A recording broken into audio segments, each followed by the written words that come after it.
যুক্তরাষ্ট্রের অভিযানের পরও পাল্টাপাল্টি হামলা অব্যাহত রয়েছে ইরান ইসরায়েলের মাঝে। আইডিএফের হামলায় নতুন করে প্রাণ গেছে আইআরজিসির কমপক্ষে 10 সদস্যের। মার্কিন হামলার রেশ কাটতে না কাটতেই আবারও হামলা চালানো হয়েছে ফোর্দো পারমাণবিক কেন্দ্রে। হামলা চলে ইরানের অন্তত 6 এয়ারপোর্টে। এর আগে ইসরায়েলে অন্তত 8টি ব্যালিস্টিক মিসাইল ছোঁড়ে ইরান। এর মধ্যে ইরানি মিসাইল হামলায় ক্ষতিগ্রস্ত হয়েছে ইসরায়েলি বিদ্যুৎ সরবরাহ কেন্দ্র। ফলে রীতিমতো অন্ধকারে ইসরায়েলের দক্ষিণাঞ্চল।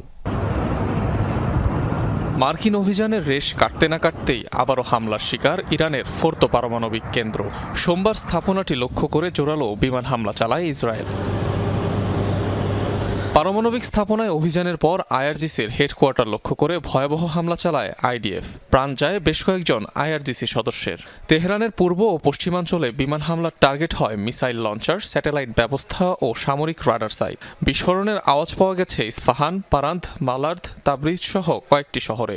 অন্তত 6 এয়ারপোর্ট লক্ষ্য করে চলে হামলা। তেহরানের আরো গভীরে হামলা জোরদার করছে আমাদের বিমান বাহিনী। আইআরজিসি সদর দপ্তরের কমান্ড সেন্টারে হামলা করা হয়েছে। তাদের মিসাইল উৎপাদন আর উৎক্ষেপণ ক্ষমতা ধ্বংস করা হচ্ছে। ইসরায়েলের জন্য যা যা হুমকি এমন সব উপাদান টার্গেট করা হবে।